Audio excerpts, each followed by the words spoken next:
Alright guys, welcome back to Formula 1 News. Red Bull are not the same team in terms of on-track performance that they were right back at the start of the season. The question is exactly why, and they've been trying to figure that out themselves. One of the pieces is the Adrian Newey angle. We'll discuss that over the coming minutes. But also, they've been looking at their rivals, wondering whether there's anything untowards going on. Reportedly, they spoke to the FIA to say, hey, we believe McLaren are effectively cheating in XYZ way. FIA have looked into it though and said that no, the car is perfectly legal, and actually Red Bull's performance has simply regressed in terms of competitiveness from where it was at the start of the season. Loads of drama today. Very much into your thoughts in the comments below. Hit the like button if you enjoy. Subscribe if you're new as always. This is Lando Norris's helmet for this weekend. I thought really cool to see actually after he broke the trophy, of course, famously last year in Hungary, that the guys that put together that trophy put together for him a beautiful helmet design for this weekend. Thought this was stunning actually, and you know, the logos even don't work too badly with it either. So thought this was really nice to see. I thought from both parties. I know there's often talk in F1, you know, the drivers constantly using new helmet designs. Why don't they just stick with one and use like a classic? And I think there's probably some truth to that, right? That some of the legendary helmets in Formula 1 history,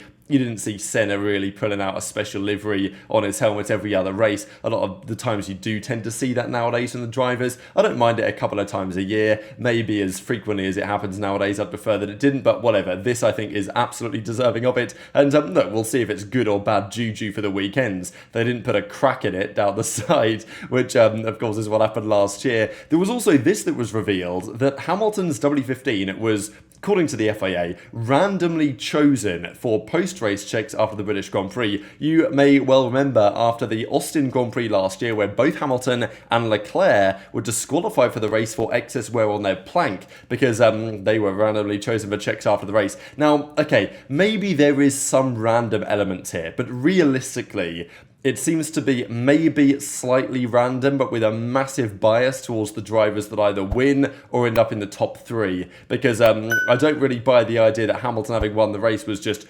randomly assigned to be checked, you know, his car over to see if it was actually compliant or not. And yeah, they checked the engine air intake, they checked loads of other elements, and well, thankfully it was found to comply with the rules, because otherwise it would have been absolute chaos. Imagine Hamilton got disqualified from this one as well, as happened back in 2023 at the Austin Grand Prix, and this was the confirmation of that over the course of the weekend at the British Grand Prix that was revealed today as a result of the Hungarian Grand Prix coming up this upcoming weekend. Few things on the driver market. Williams has been quite clear with science that if you join, we're not a stepping stone. You don't join and then you leave to Mercedes or you leave to Red Bull or whatever might be a possibility. If you want to join us at Williams, you are going to be, you know, we want you to be committed for the longer term, as it seems Alex Albon is. That's what James Vowles says. And he says that, correct, I don't want to see us being considered a stepping stone. I left Mercedes to come here. The reason why I did that is because I'm not because I'm bored of winning, but rather I want to invest in something that's my own, has my fingerprint on it, and the fingerprint of 1,000 other people working in this organisation, and the fingerprint of Alex Albon, who would join us on that journey. So his point is like, look, Sainz, if you want to join, be part of the process.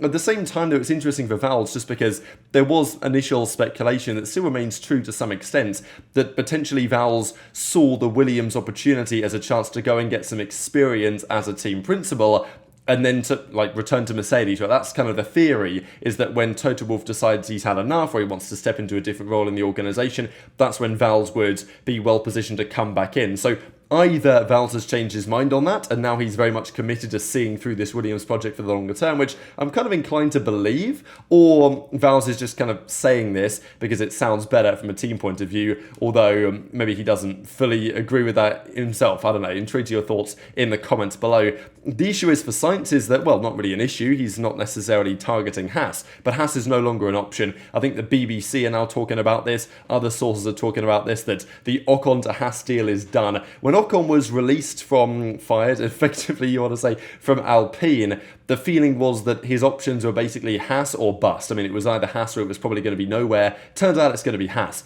And that's a damn good drive at the moment, right? The Ocon-Behrman partnership, I actually really like where they're going with this. I think Ocon will be a really good benchmark to judge Ollie Behrman from.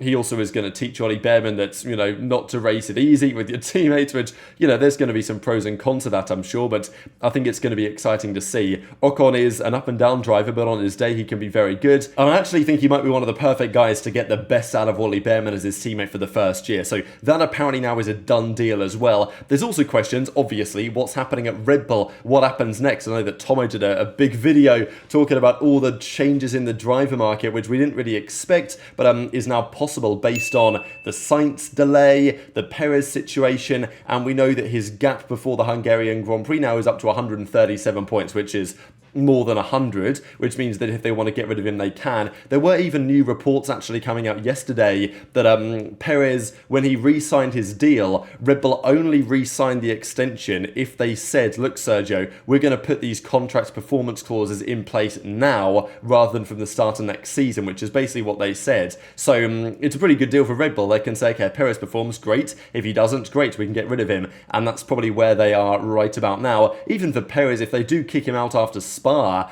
then, it might not be the end of the world because there's other teams still looking for a driver. It actually might work out for Perez in some way. But the issue is, who do you replace him with? There was new talk today that maybe Yuki is back in the race to some degree.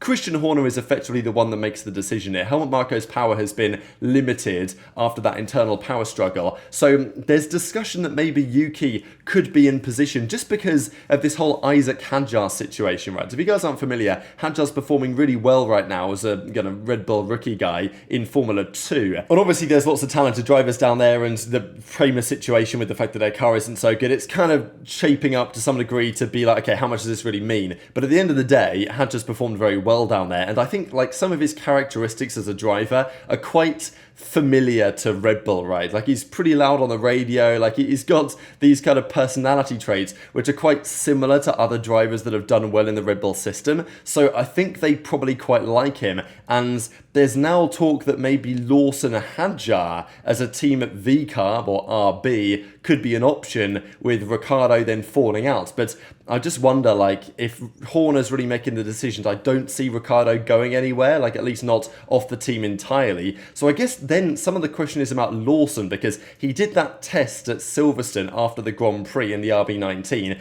basically the same, or the RB20 wasn't it? Basically the same as what Ricciardo did last year in the RB19, where he did very well indeed. But it seems like maybe that test that he did wasn't that successful, or didn't really inspire that much confidence in Red Bull, because Horner's basically talking about a rookie or junior making a strong case for an F1 debut in 2020. I keep saying rookie, I mean junior, you know what I mean anyway. Potential rookie in Formula 1 next season. And the guy he's talking about here as a junior making a strong case is not Liam Lawson, it's not even Lindblad, Arvid Lindblad, their Formula 3 guy. It's actually Isaac Hadjar saying that he could be promoted to F1 next year, talking about him as an outstanding talent. So, it's interesting to me that all of a sudden, after all the talk about Lawson, he does that test in Silverstone, which, the rumour is that he didn't massively impress Red Bull. And then there's been a lot of talk in the last few days about, obviously, Hadjar, about Lindblad and some other guys in their programme, not necessarily Liam Lawson, right? So I think it opens the door to big changes again, and really who knows what's going on over there. But let's talk about some of this cheating drama, right? Because McLaren have had, over the last few races, probably the fastest car on average. I think right now, on the balance of the last few rounds, they've had the most complete package. And of the last 6 races, they could have definitely won at least 3 of them. Arguably, they should have won more. And there have been multiple ways as to how they've thrown away races over the last few rounds. But, backtrack to China, backtrack to Jeddah, Bahrain, whatever you want to say this season, it looked like we were going to be in for 2023 all over again, with an absolute Red Bull dominance from start to finish. And, Sergio Perez would be finishing second every race, short 30 seconds behind, but second every race to Max Verstappen. So Red Bull were wondering, okay, how has this happened to some degree? And they've tried to figure out whether they can get any action here against some of their other competitors, because Red Bull suspected some sort of cheating from McLaren. They believed they'd created an additional cooling channel on the front and rear brakes that was not permitted. Now, cooling has been a big topic lately, and we'll discuss that on the Red Bull side in a second. But the FIA has now looked into it, and they've shown that those access points were closed by a bit of tape, basically, as required by the rules. So the FIA allows teams to fit sensors in the brake disc during practice on Friday for data collection, but from Saturday onwards, holes must either disappear or be covered. So basically, Red Bull seemed to think that they were using having some sort of basically hole here in this part of the brake that they then covered up with tape to basically allow for additional cooling in the car, which would create probably a rather minor performance advantage, but nonetheless Red Bull thought they were potentially cheating the rules in this way, and the FIA have now looked into it over the last couple of rounds and said no, they are compliant. Now, were they compliant 3 rounds ago? I don't know. Are they going to be able to find out in hindsight? Kind of tough to say. But Red Bull believe that these holes were open in some races. The FIA looked into it and they said, no, they've been covered, they've been taped over. But maybe they weren't taped over a couple of races ago, so maybe there is some truth to this. But at the end of the day, probably not something which is massively performance enhancing, but still does kind of show where Red Bull are, right? Because if Red Bull were dominating everything, I don't really think they'd be looking back and saying, oh, McLaren, they're a bit dodgy. Seems like Red Bull are understandably concerned about their level of performance, and especially also about the Constructors' Championship, as you can see very clearly here from this exact image, wondering whether they can try and get McLaren, disqualified or something in hindsight from some of those rounds. Turns out that's probably not going to be the case, and again, Zak Brown using this opportunity to, throw some daggers the way of Red Bull, saying that, yeah, well done, when you're winning, it holds things together, but as soon as you're not winning anymore, or it's becoming more rare to do so, becomes more of a challenge, that's where you might see fractures in relationships inside the camp. So, Zak Brown, he's continuing on his rampage against Christian Horner against Red Bull, basically saying, yeah, they're not winning as much anymore, and therefore internal drama and friction is likely to be more of as a problem than it was before. There may be some truth to that, to be fair, but still interesting to say. Now, we're going to talk about the Newey side of this in a second here, because that's another big point as to what's going on right now at Red Bull. But there's talk from Ferrari going into the Hungarian Grand Prix. They've got some upgrades they're bringing to the car. They bring in an upgraded floor, and Fred Vasseur has been, to be fair, optimistic for the last few rounds, although the results have fallen away. He's now optimistic here. He said, look, we've got a new advanced floor. It's an upgrade. It's like a development of the Barcelona spec, and it's going to work very well. That's what they're talking about, Ferrari. That's what the Italian press are talking about. The bouncing problem probably shouldn't be as much of a problem here, even if they use the spec that they tried to use in Silverstone, as the bouncing was at Silverstone. Hungary should be better in those ways. And, there are some slower speed corners here in Hungary, higher downforce circuits. There's definitely an argument that if their Barcelona or their now Hungary spec floor does what it's intending to do, then they actually probably will be in a really solid position. But that remains to be seen, and I think it's a massive weekend for Ferrari to see if they're actually going to be able to deliver performance, and if they don't, they might need a guy like Adrian Newey. So there's been some really interesting discussion on Newey over the last couple of days, exactly what happened at Red Bull for him to be gone, and exactly why Ferrari may no longer be interested in his services, because the discussion here from the Italian press was around the fact that there's many pieces of this RB20, which obviously isn't the car that the RB19 was, that Newey is not happy with, because they took a big step intended with the RB20, right? It was quite a radical evolution in some ways. It was much more aggressive in multiple areas, and there's a general feeling that Newey's influence on this specific car has been far less than in recent years. The technical direction has changed drastically. Christian Horner has entrusted Pierre Wache and Enrico Balbo with the team's development, and effectively Newey isn't so happy about it and has decided to resign as a result of this, and also the other drama that happened at the start of the year. But this is kind of the interesting part, that there's many features of the cooling, really, in the car, and probably other elements, that Newey was not happy with. Newey reportedly strongly opposed many elements currently present on the RB20, including part of the cooling. Last May, after resigning, he stated to Sky Sports, we saw this quote at the time, there was something he didn't like, which was apparently against the team's cooling elements of the car. Newey did not agree with the strong extremism of the cooling, and also the shark-style inlets, the very thin sidepod inlets that they came up with. That was not Newey's idea, it seems, and he didn't really like them at all. According to a source close to Newey, he hated those inlets placed on the side of the halo introduced back in Japan. He doesn't agree with it, and, effectively for multiple reasons, he chose to leave after the team kind of approved these without his own approval. So this is one of the reasons why Newey is sitting there thinking, well, I wanted this, I wanted that. The team didn't really listen to me on some of these subjects. Apparently they ignored many of his suggestions, and by pushing him to the side, he's decided to leave in some regard. And now they kind of might be thinking, well, hang on a second, we might kind kind of need him back in some way, right? And he is still there, he is still, you know, making notes, and maybe they have said, Newey, look, do you mind helping us out a little bit before you leave in a few months' time? The question is, where's he going to go to?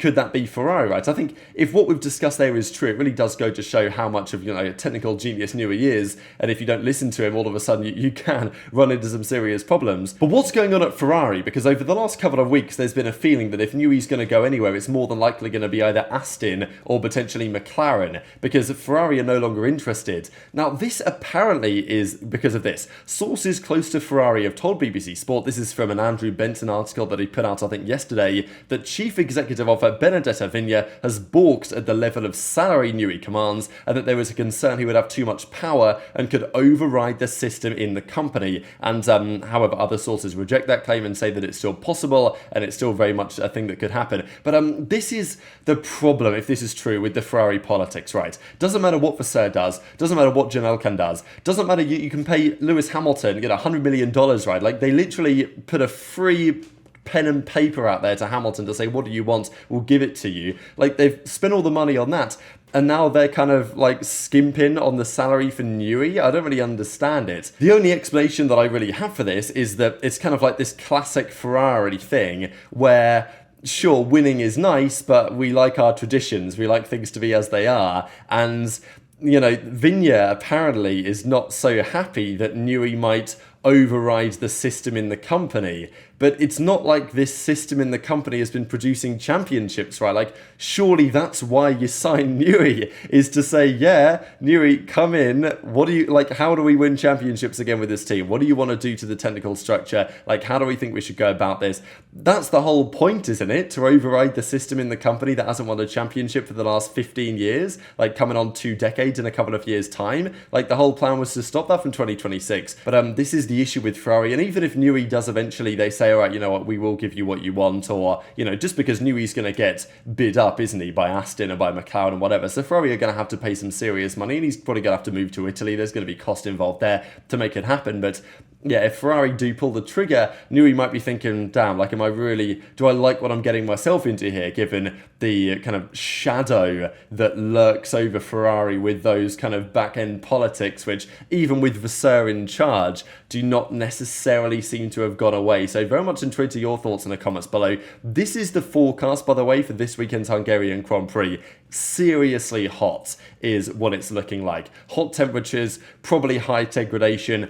Fascinating to see what that looks like for some of the teams, whether it's going to be good or bad, but this is what it looks like in terms of the calendar. However, there have been, as of today, some serious storms going on. There was a huge hailstorm that is limiting the Hungarian Grand Prix from actually getting set up. So by the time we get to the weekend, likely to be dry and sunny and very hot indeed. But getting there might actually be a bit more of a challenge than people initially thought. But very much intrigued to your thoughts in the comments below. Hit the like button if you enjoyed. Subscribe if you're new. Take care, and I'll see you next time.